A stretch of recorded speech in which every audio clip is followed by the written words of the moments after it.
today, I have the honor of introducing local Dream Root leaders, Rose and David, and we'll have the opportunity to chat with them about the state of education in Haiti, to hear about the amazing work they are doing, them and their team, and gleaning from lessons learned from them and methods that they found impactful. And the reason why we're really focusing on this topic today is that education is a critical and essential factor for any society to thrive. And it's the best investment that we can make for development. So we'll have a chance today to ask some questions. And so if you have any questions as the conversation comes on, go ahead and drop the questions in the chat. But I can start by giving a brief overview of Rose and David and then give the mic over to you guys. So I've had the pleasure of knowing Rose and David for, I think it's over 11 years now. It's been a while. And they are based in Les Cayes, Haiti. And their vision for they have a vision for education in Haiti. And they really think what is always, every time I speak to you guys, it's just the takeaway is how much you believe in the capacity for Haitians to be able to restore the country, your dedication and consistency for continuing to show up day in and day out. It's been really amazing, the testimonials that you guys that are coming out of Les Cayes. And so I hope we can share a little bit about those today. But in more ways than one, Rose and David have been impacting their community at the local level. They've been leading several community and educational initiatives, including running a primary school, summer camps, tutoring program that employs Haitians from their local community. And they also help women and young adults gain access to small interest-free business loans. And they're using these programs to teach life skills and instill just a higher vision for themselves, for their own lives and their communities. And David is also a coach of their local community soccer team for children and youth.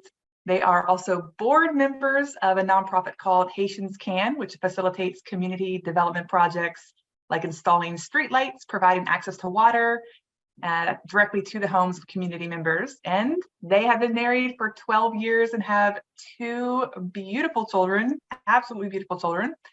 So I don't know how much free time you guys have. It sounds like you're doing so many amazing things, but wanted to hear from you, share a little bit more about yourselves, your vision for your school, your community, students, just Haiti in general, and whatever else is on your heart. Well, before I start, say hello to everybody. Kelly. And Kelly, gosh, it's been a long time. So good to see you guys. Yeah. Good to see you. Hi, April. All right. My name is David John, just like and Amy said.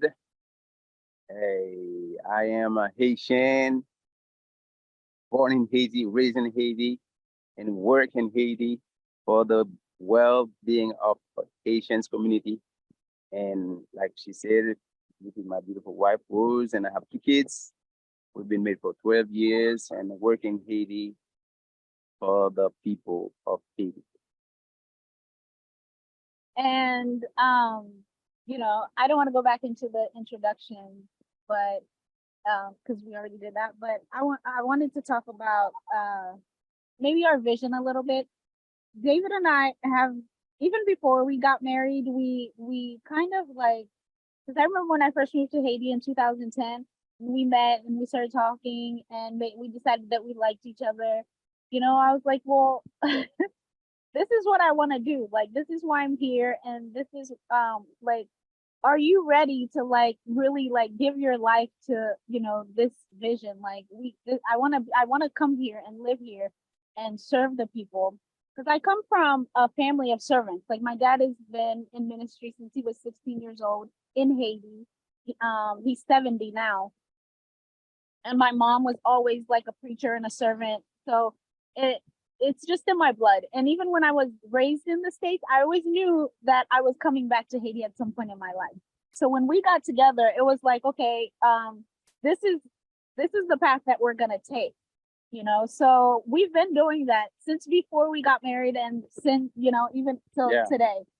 But we basically we had a huge vision in the beginning because there was just so many ways that we felt like we could impact, but we've narrowed it down to like education, because that it really is the base of everything. You know, in Haiti, the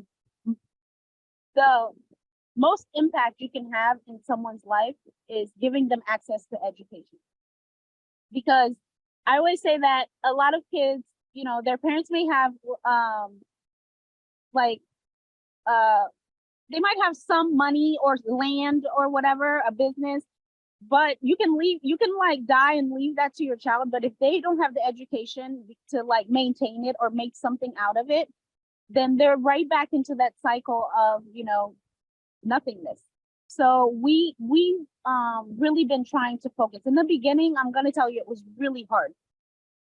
Up until we had kids, it was almost impossible to make any kind of change in education, even in our own school, because our teachers and our staff that we were working with were so ingrained in what they learned and their regular routine and the way they've seen it done. And it was just really frustrating and really hard to like see change. Because they didn't want to like bring something new to the system. Yeah, they didn't want to bring anything new, and they didn't really know how to change. So we've actually been using our children to change education in our school. And I want to say, like, before Jeremiah, we didn't have any children, any students in the 90s, you know, as far as grades. And but because of how we work with him and how the teachers and even other students have seen him work, and now Shoshana's gotten into the mix, and they see different techniques that we use, even just in our personal, like how we help them. And we've been able to integrate a lot of like what we're using with them into the curriculum. And that has made all the difference, you know? So now they know it's possible. Because before it was like, oh, you know, it's not possible for a kid to maintain that kind of academic level, you know, continuously. And I'm like, yes, it is. People do it all the time. Like, you just have to give them what they need. And when you focus on what the children need, it's easier, and you focus on them young, it's a lot easier to get the results that you're looking for. So I feel like between the tutoring program and how we've integrated the techniques that we've used with our own children, now we're like, the second period of this school year, we had 21 kids in the 90s, you know, and like our numbers are just ridiculous. How, you know, my Creole, my English is so bad, you guys. Like compared to like what it was before, like we're just like leaps and bounds above and beyond. And our school is one of the schools that people are like, well, I want to put my kids here because they get the help that they need. And the people that are running the school actually care about the grades that they're making, and they actually care about like what the kids are learning. Because because like, so when we're at the school, we live right across in the yard. You know, it's like 100% time we're in the school. Yeah. So we're some like people like who doesn't like to just leave the kids at the school and then don't take care of them. We're like men full of time. I'm just sorry. I'm gonna speak in Creole. Was gonna translate for me because I got my inspiration more in Creole than in English. Okay. Parce que nous passons plus de temps à l'école là ensemble avec eux parce que nous suivons, nous là pour eux, nous aider Timouni. We spend more time at the school because we live literally in the same property as the school. So the parents have more access to us, the kids have more access to us. There's a number of activities that we can put in place because we have the time for them. Avant, nous devons dire ça, avant, nous ensemble avec vous, nous pas commencer dans l'éducation, mais c'est un bagage nous venons tomber dans mon bouli. We didn't start in education, but it's something that we've just grown to love. Et c'est même l'amour ça qui fait aujourd'hui là, et nous accepter sacrifier temps nous. Parfois, il y a des gens qui me demandent comment nous faisons temps pour ça. Nous sacrifier temps nous et juste pour nous capable aider non seulement ti moun pa nou yo, mais ti moun tout moun qui dans communauté qui mette ti moun yo l'école dans And l'école. it's that same love that we've grown to have for education that allows us to make the sacrifices that we've been making, because even with our own kids, and we just give them the time, you know, because a lot of them, I'm going to add to what he's saying, a lot of kids don't get that, you know, they don't get the time from their parents or an older brother, an older sister. So the fact that it's frustrating at times because they will knock on your gate at like 8 o'clock at night. But at the same time, you know, it's good for us to be able to be there for them anytime that they need us. Yeah, et nous continuer faire ça. C'est une raison, et c'est pas même genre mettons ti moun l'école et puis ou pas soucier de lui, mais c'est même système ça qui vient entrer dans même avec une leçon nous bail et puis technique nous utiliser qui fait ti moun pas nous qui yo étudiant par différent par rapport avec résultat à bail dans l'autre école. And in the past, it used to be a lot of parents would just, you know, find a school, put their kids in it, and then just be done, you know, because what you don't want people to do is say that, oh, you don't even put your kids in school, you know. So a lot of people would just put their kids in school. Some of them don't have materials and to use. They're just there. And the fact that we've been able to give our time, our energy, and really focus more on the kids. And like the kids education is the priority, but the kids have become more of the priority. You know, we've been able to see the results that we're getting, and that is what is setting us apart from other schools. Parce que moi-même, moi levé dans système là, moi levé dans système éducation en Haïti, et moi ouais qui ça me manqué. I was raised in the system, this education system. I was raised in it, so I know that, you know, the things that are missing from it. Et par rapport avec ça me pas joindre et dans système là, et moi-même avec expérience pas avec ça me vient ouais, ça me vient apprendre, nous voulons intégrer ça me pas joindre pour petit monde pour y rejoindre. And because I've noticed all the things that I missed in like my education, it's been a lot easier to integrate the things that we want into our system. Even if it's just our school, it's been easier to integrate it into our system because we just see beyond what is being done or what was being done. Et puis programme leçon c'est pas tout petit monde, c'est pas toute l'école qui baille leçon. Et pas toute l'école qui baille leçon. Et si ma contrôler dans zone black, moi immédiatement au terminé, si mon a fait 5 heures dans l'école on après la caille. Mais si mon pas nous par rapport avec leçon, yo fait non seulement yo fait n'importe 7 8 heures dans l'école et puis yo joine leçon pour apprendre qui vient aider au plus. And with this tutoring program, the lessons that we give after school, the kids tend to spend more time with us than they do at home. So like with other schools, as soon as their 5 hours is done, the kids go home. And sometimes they go home to nobody, you know? So when they go home to nobody, no one's telling them to pick up a book. No one's telling them to study. No one's telling them to do their homework. So the 2 hours that after we ring the bell and they stay with us and they sit with their classmates and have someone come in and help them do their homework as a group. And which is way more, I'm not saying exactly what David said, by the way.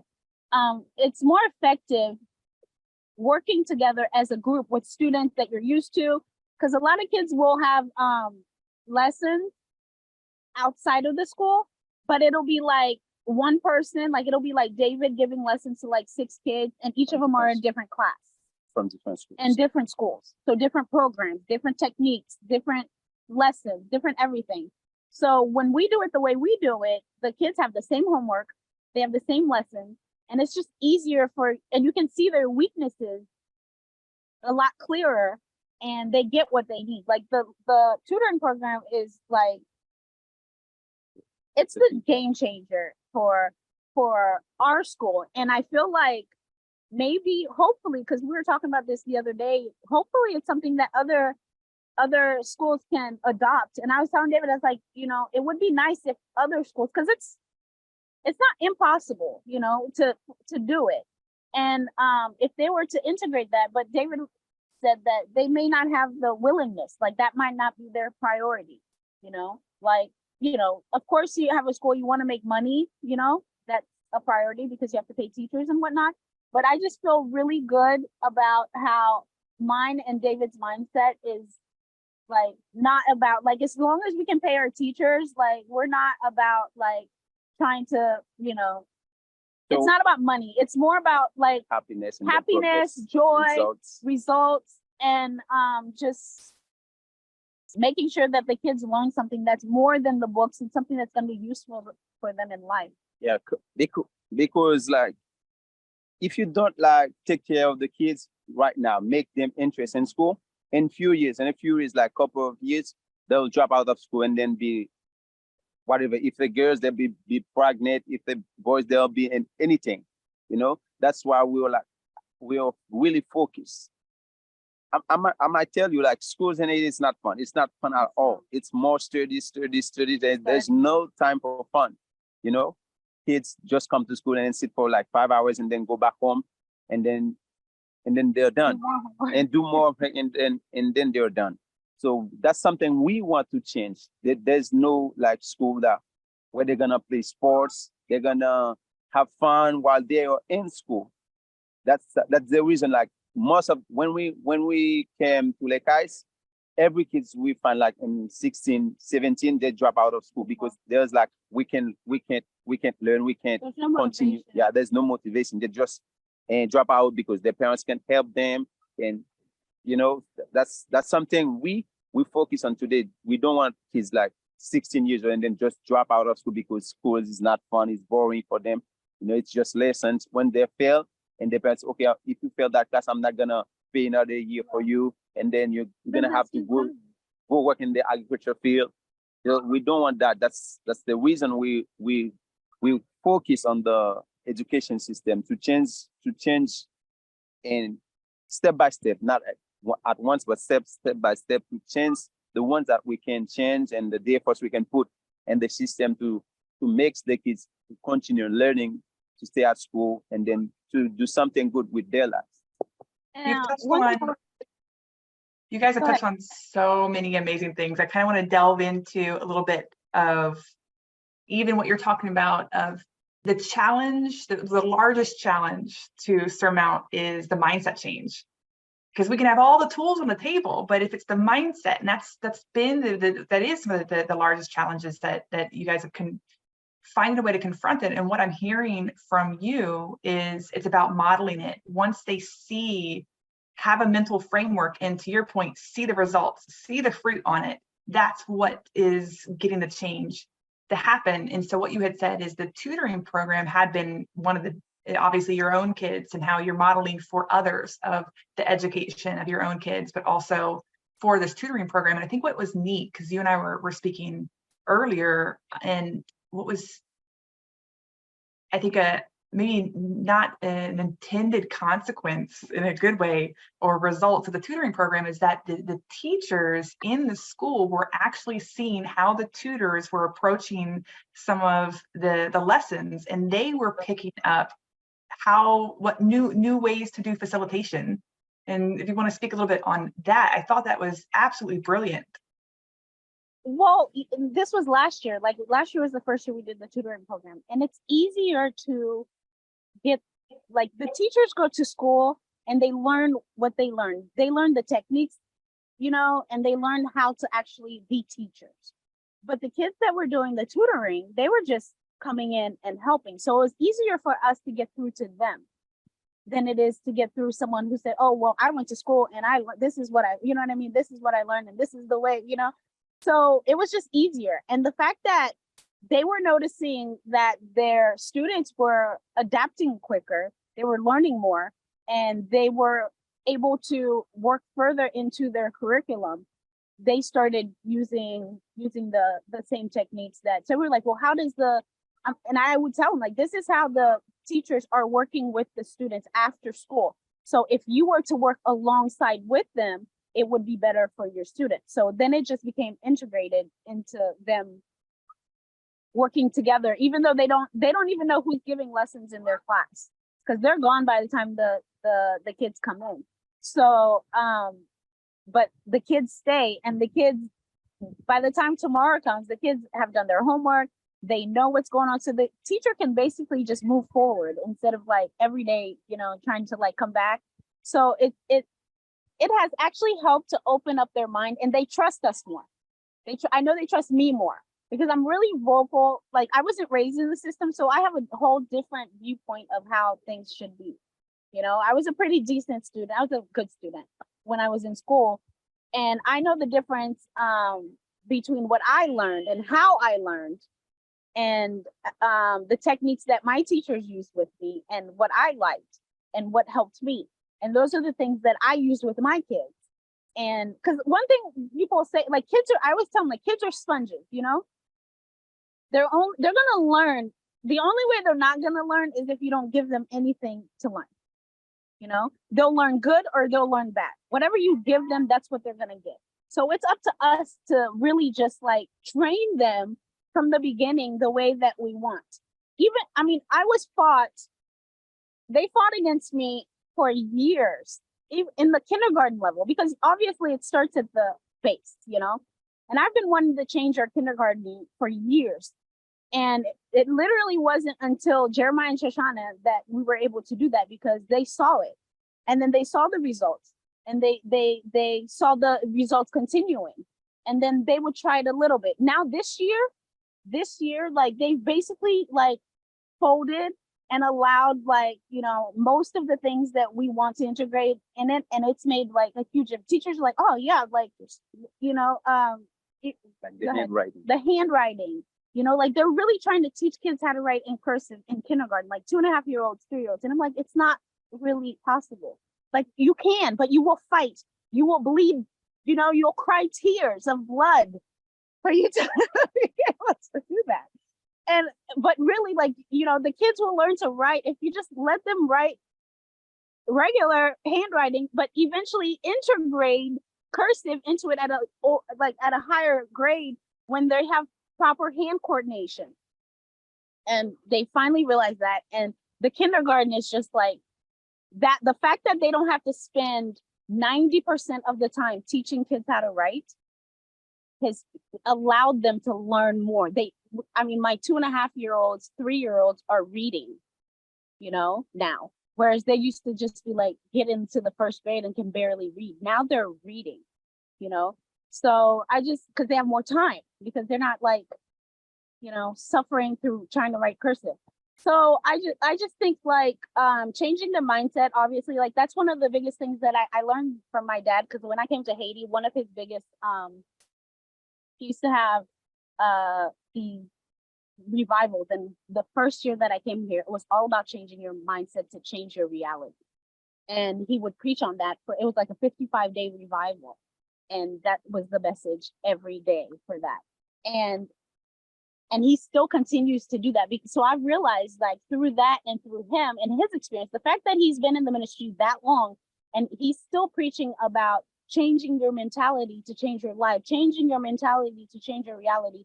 I've gotten the sense that, you know, that's really what it is, you know?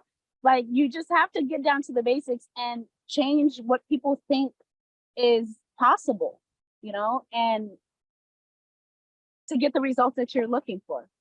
So I have so many, this is wonderful. I have so many follow-up questions on that, because we're talking about the teachers, and for them to stay a little bit longer or to learn from the tutors.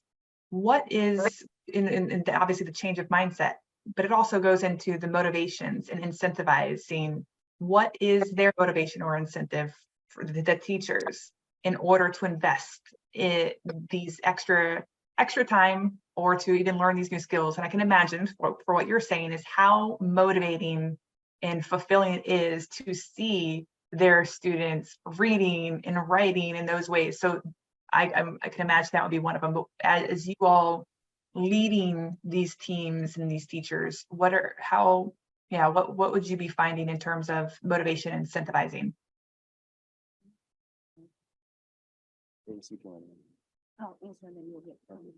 Like, okay, so obviously the motivation is higher pay. You know, we tend to pay our teachers a little bit more than the average salary for teachers in our area, so that helps.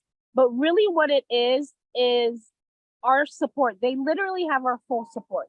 Like, if they don't understand something or they need help with like getting a message across, David will go to the class and like do it for them, with them, you know. And there are things that I go in there and do with them and for them. I'll sit in the class and have like 8, 2.5, 3-year-olds around me, and I'm teaching them how to write. I'm putting little dots for them. Okay, start here, do the, you know what I mean? Like and I'll have them all around me, and they'll, you know, and I'll erase for this one and write with that one.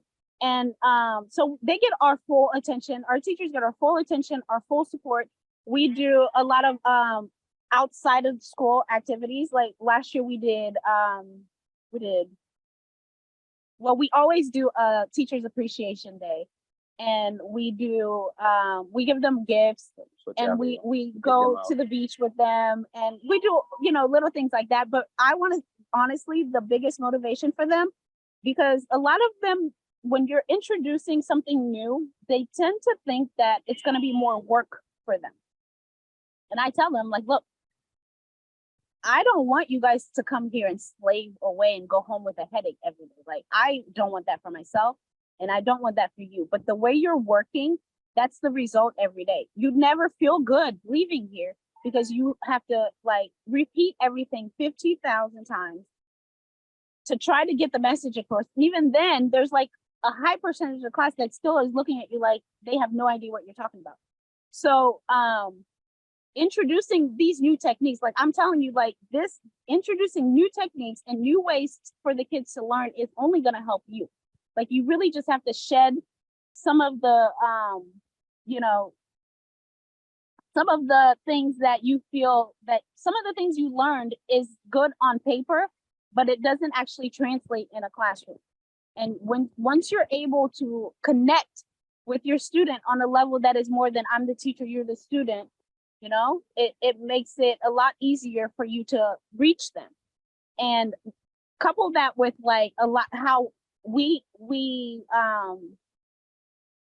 make the environment of the school for the kids, you know.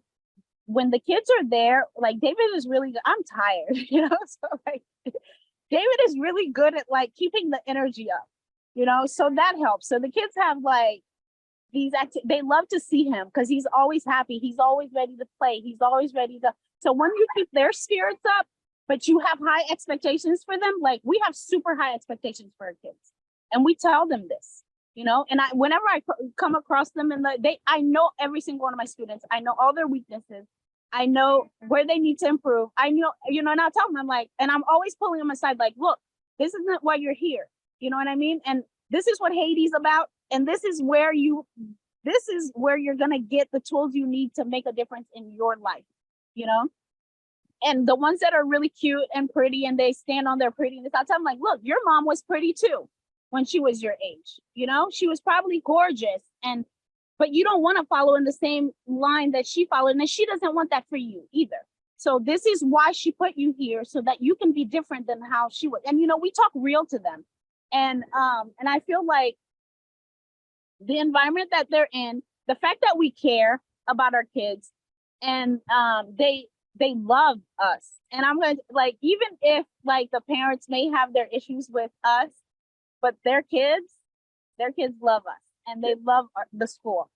So I think that the environment that we create helps a lot, both teachers and students. And another thing too, because most of our teachers, they have their kids in the school. You know, most of it, because we have our kids in the same school. You know, some people like who is leading a school have their kids in another school. But us, we have both of our kids in the school. And most of the teachers that we have who has kids, they all put their kids in the school.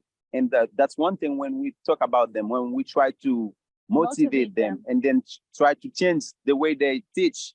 We're like, you see, we put our kids in your hands, and you have your kids in another teacher's hands. So we all have to work together, you know, trust each other to try to give the best out of ourselves. And the way we teach them, we help them, because my kids' future is in your hands. Your kids' future is in their hands.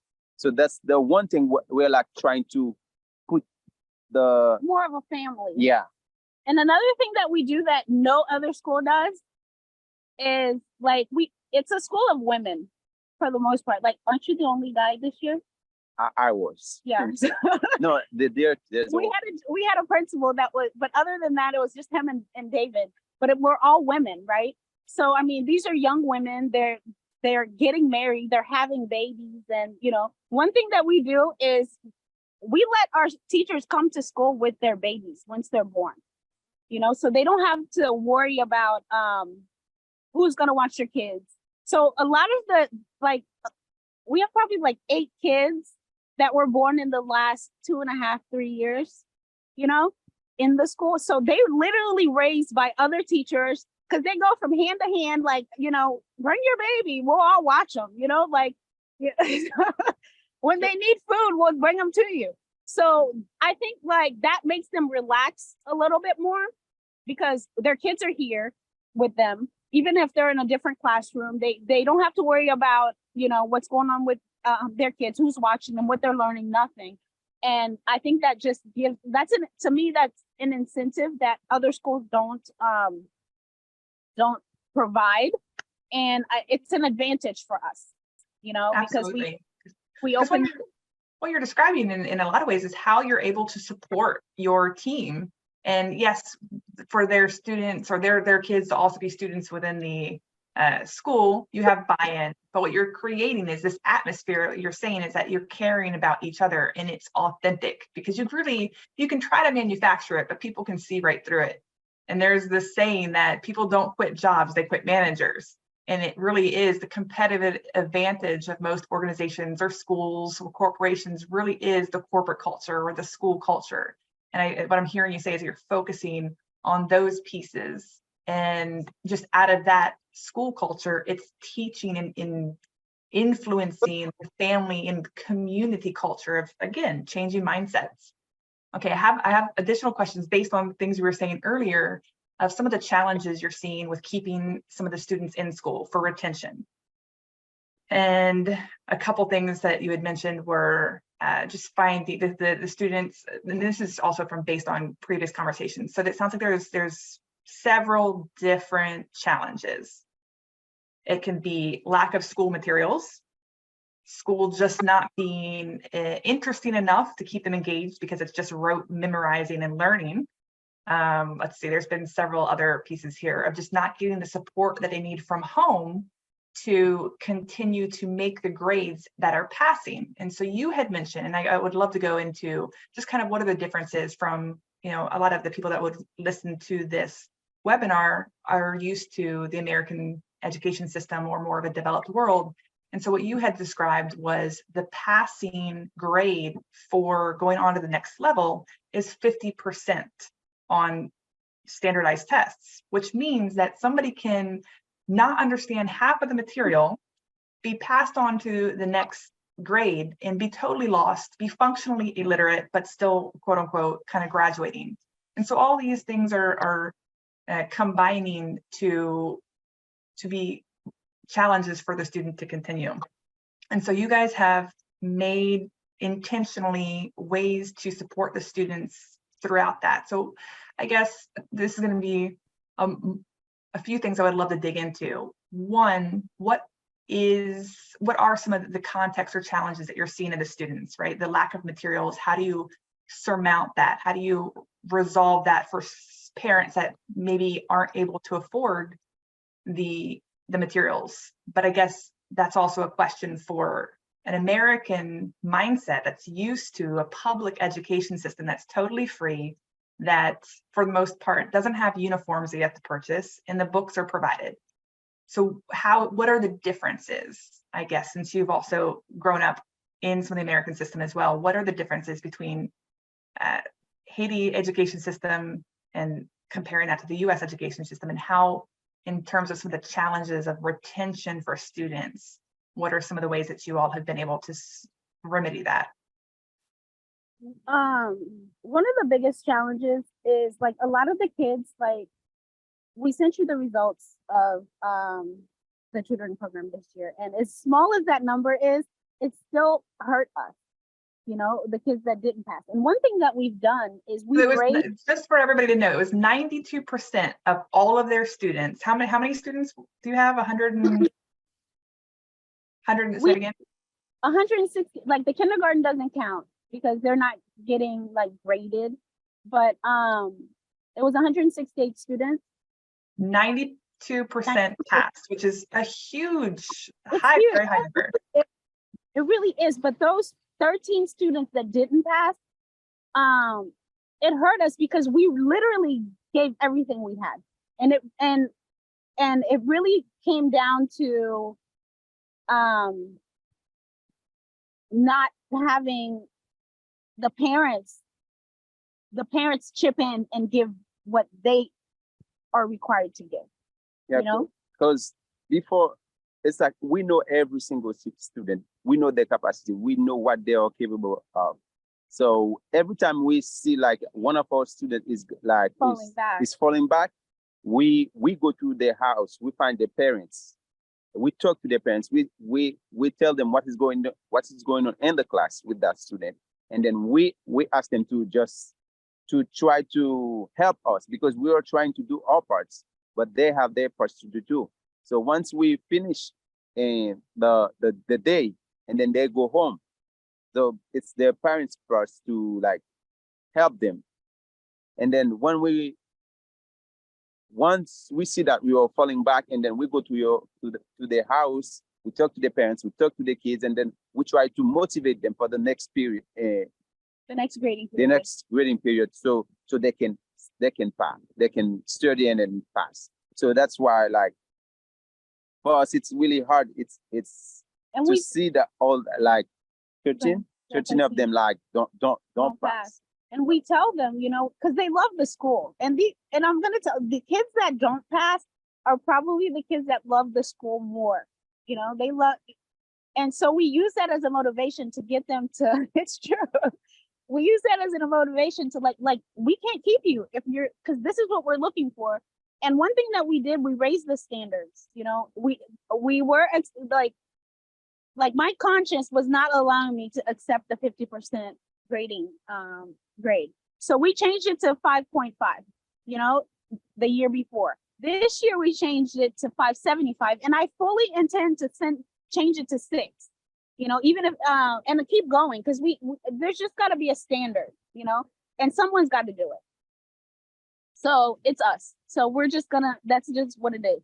So we really try to push our kids to do more than just the minimum. But a lot of the kids, you know, they come hungry.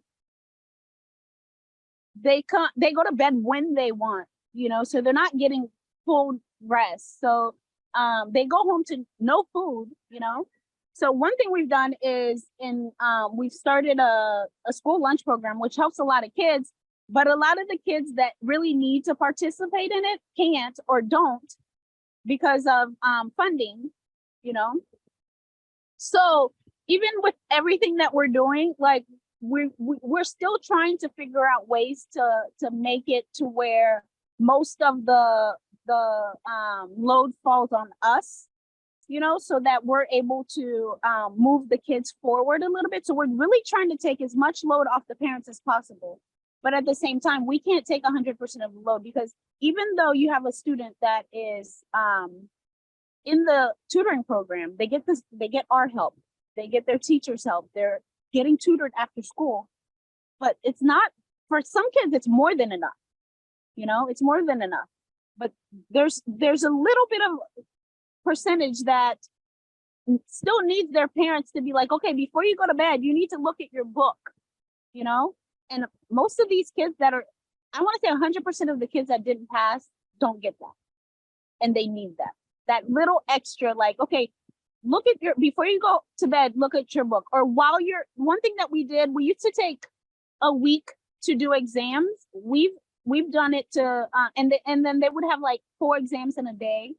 But we've opened that to like 2 weeks now. So they're having like 2 exams in a day. And we do, and our teachers used to not do reviews with them. Like the week of exams, it's like, okay, well, I'm done. I gave you everything that you needed. So now you just got to give it back to me, right? But we changed that. So like, if you have an exam today in science and whatever, tomorrow, whatever the subject is, the teacher's going to do some kind of like review with you before you come tomorrow to study. So that has helped a lot. You know, spreading out the exams over 2 weeks instead of one. And we're outside and it's really windy. It's going great. This is awesome.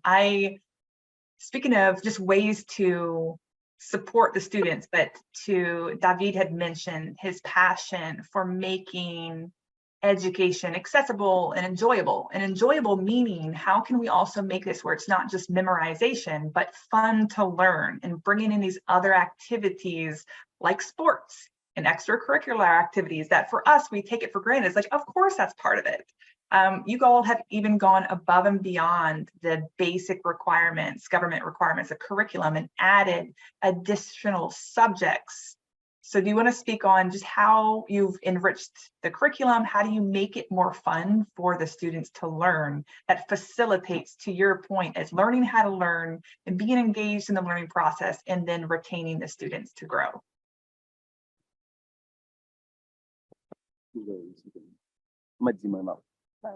Si ça nous fait pour nous. Acho que ça nous ajouter sur ça, l'autre gouvernement mandé, et puis j'en ai même appliqué ça, apprenant, le même local. Ok, vamos começar mais je n'ai pas nous même nous ajouter. C'est vrai, nous fait tout ça, le gouvernement mandé. We do everything that the government asks us to do, but we've also added.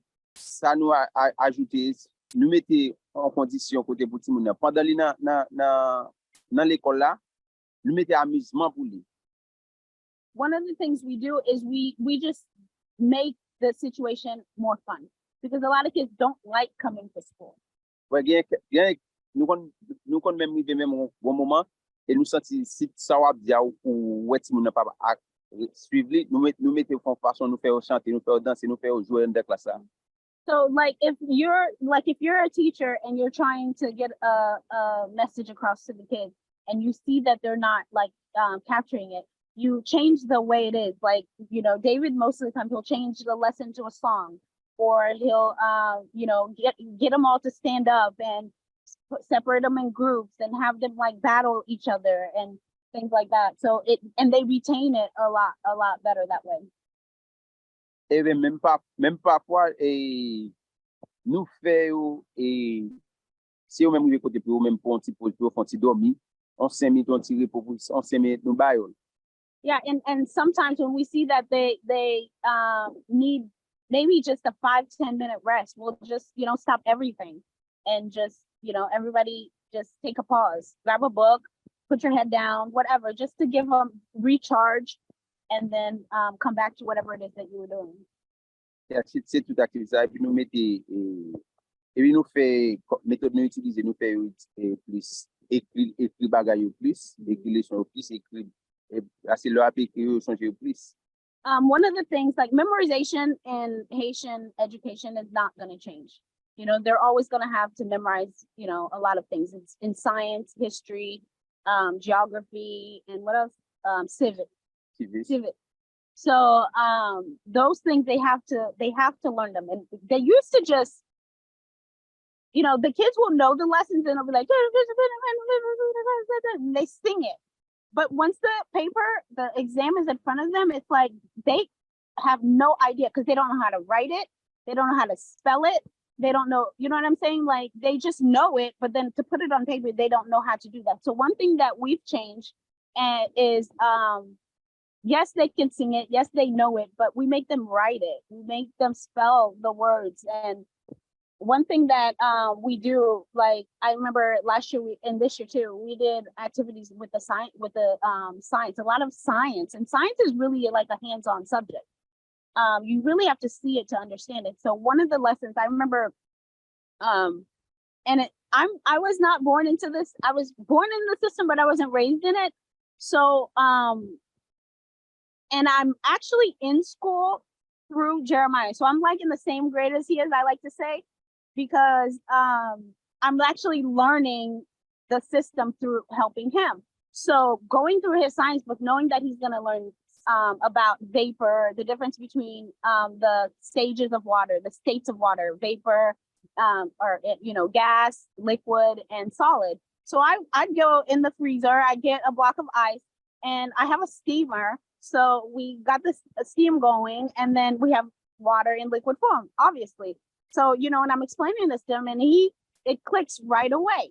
So I'm like, well, I'm going to do this tomorrow for the kids. And so, stuff like that. Like we try to like have stuff that we do around the house, and any way that I feel like is helpful to my kids, I bring it to the classroom. Like if I see like something and it's gonna help Jeremiah, the next day I bring it to the classroom, and we're gonna do it like this. And then it just when you can visualize it and you see it, and in the exams I can tell you that part of their test, everyone excelled in it because they could visualize it because we did the experiment and they saw it and they did it. So we our resources are really limited as to what we have on hand as far as like science and stuff like that goes, but we do make do with what we have, and we try to incorporate like as much as we can so they can physically see and physically do some of the things that they're seeing in the books, which makes them retain it more and better. This is wonderful. I wanted to just share one of the testimonials that you all had last year of one of your students was moving. So she moved to a new district. And I think what she was testing into one of the best schools in that area. And correct me if I'm wrong, if I'm remembering this correctly, but she tested so high that they looked at her transcripts and saw the district and the school zoning that she had been transferred to from, and they had at first a hard time believing that she was coming from the school district. Cool. Like a school that's like out in the boonies in the countries, they say. But what's funny about that is she was not our best student. She wasn't even like in the middle. She was like on the lower end. And this year she wrote a letter to this year she's not with us anymore in the 7th grade, but she's doing so well in that school. And she realized she wrote a letter to her teacher telling her thanking her for, everything that, she helped her achieve to be able to be as successful as she is in the new environment that she's in. So all our I'm not gonna say all, but a lot of our kids that go to another school, they tend to excel. This is wonderful.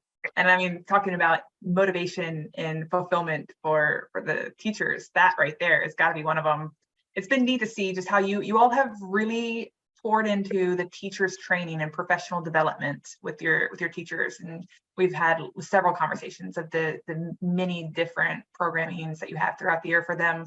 I'm mindful of time, so we're going to be closing out soon, but I guess one of the last questions, and this had come from somebody who's not able to be on the call today, but he's aware of just the ongoing political unrest and the challenges economically in Haiti and everything that's been going on. And so one of his questions is, how do you all maintain a sense of hope and continuity for the children's, like their education, for the teachers, just community members in general, especially considering the challenging circumstances that are daily at this point? Yon bagay la vie politique en Haïti c'est vraiment difficile. Political life in Haiti is very difficult and unpredictable.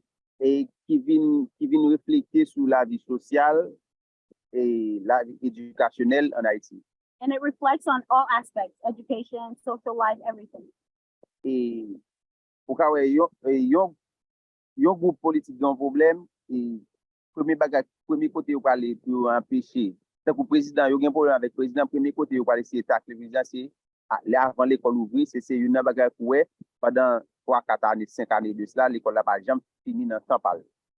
One of what happens politically in Haiti is whatever, like when a group of people or a group of politicians have a problem with another group of politicians, the first institution that gets attacked is school, education.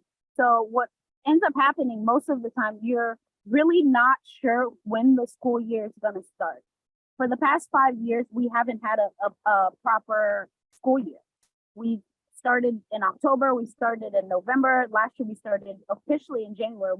Our school forced to open in December, but most schools opened in January. And the kids, you're like in a hot environment already. And now these kids have to go to school all the way through in July. And and they're trying to cram the same amount of information that they need to learn to go to the next grade into like a 7-month period where, you know, you need 10 months to learn. So it's really frustrating when dealing with you know, the politics in the country, you know, because it's just nothing you can prepare for. You can have all the intentions. I'm always telling my kids, I don't care what's going on in the country, we're opening. But in reality, if there's no gas, the kids can't come to school. And if there's no gas, parents can't go out and earn a living, you know? So it's just the first institution and the institution that gets crippled the quickest, the fastest, and it's intentional. It's intentional because they know when there's no school, there's no activity. Even like the Mashans that are like selling what little things to put their kids through school, they can't even have that activity on a daily without students going to school. So it really economically cripples the country when school doesn't open when it should. And that's why they attack the school, the education system and the education institution, because they know that if they go there, because 90%, I mean, you have school age kids. One of the things that's not missing in Haiti is learning opportunities. I mean, you have people in their late age, they're still learning. Like there's, you know, you're either learning a trade, you're learning in regular school, you're in university. So these things, once they cripple that, if there are no students on the streets, there's nobody on the street. You know, so once they cripple the education system for their benefit, then it's just a hold on the whole country. And that's what we've been experiencing for the last 5 years. And it's really frustrating to have to like submit to that, you know, because you're like, you know, like why if you're trying to make, my mindset is like, okay, well, if I was one of the people that are like, I can be against the president as much as I want, you know, but if I'm trying to really make change, I'll close down every institution and let kids go to school, because change is that, you know what I mean? Like, but when you're like, oh, if you send your kid, if we see one student with uniforms on, then, you know, you can, what do they say? They say write their names on their shoes, or, you know, like they do with the soldiers, like they tag them so that, you know, you can identify. So like that, they put the fear of, you know, in these parents to where, you know, they're scared to, even if they would send their, like we're in the country, so we could have school, you know, but when they tell you we don't care where you are, and they have people like, oh, this school is having school, you know, you have to submit to that. And it's really frustrating having to like watch it unfold year after year and not be able to do anything about it. And then you just have to, you know, the circumstances, and you just have to adapt, and the kids have to adapt. And So it was earlier this year that when the gangs had took over, you all were not able to open, and it was a couple months past the start of the school year. But eventually you all just said, you know what, we're going to rise up. We're going to open up the school, even though everybody on the gangs are saying no. And so you took that courage and you open up the doors of the school, and you're like, let's see if the parents and the students will come to school. And sure enough, they did. And so when people are feeling discouraged and hopeless at times, it's moments like that where you do rise up despite the fear and doing what you know is right with the vision, and obviously adapting as you need to be. But it emboldened other schools around you and other community members and families. And as some families saw, hey, they're going to school, they went too. And I think that's just a very big message to come across, is just that power of, again, modeling it, the power of hope and rising up, where then emboldening others so that you all can stand together. That was something that you did earlier this year. Bye, Kelly, I know you have to go. So we are we're finishing up here. I guess the very last question, unless April, you have any additional questions. But the last question on my end is, what words, tips, thoughts would you have for any other school leader in Haiti? Any other school in Haiti? For leaders of schools in Haiti. Put the kids Teachers. first. Say it again. Yeah. Put the kids first. Very good. Because, like, we totally understand the need to make money because you spend money to build. Most schools are private schools, you know, so there's money that goes into building it, buying the land, building it, putting everything that needs to be in it for it to actually be a school. You know, you spend money, and we understand that you need to return on that and pay teachers, but that can't be your motivation. And I feel like that's the difference between how we work and how other schools. And April, any questions on your end? I just put a suggestion in the chat. So I work on an education project in the Central Plateau in our team in EAT, but one of our partners seems to have a very similar kind of mindset and approach. They're a network of civic leaders who are all dedicated to nonviolent pedagogy, student-centered learning, bringing justice into the schools. And so I thought it might be good to connect with them if you're not familiar with their work. Just because I know in terms of shifting mindsets, it's really important to have like a network of people who you can lean on. So yeah, just a recommendation, but not a question. But thank you so much for sharing about your work. It's really wonderful to hear the results you've had, and just wishing you the best of luck in your continuation. This is awesome. Yeah, I'll pass along. You guys have it in the chat, but I'll pass it along what April had recommended. So yeah, that concludes our chat today. And I again want to just thank you for your time, guys, not just being on this call and opening up your world to us, but just for everything you're doing day in and day out there for the students, for the families, for the teachers, and just your own kids. This is really for generations to come. The ripple effects that you guys are having there is, I think, beyond imagination of any of us.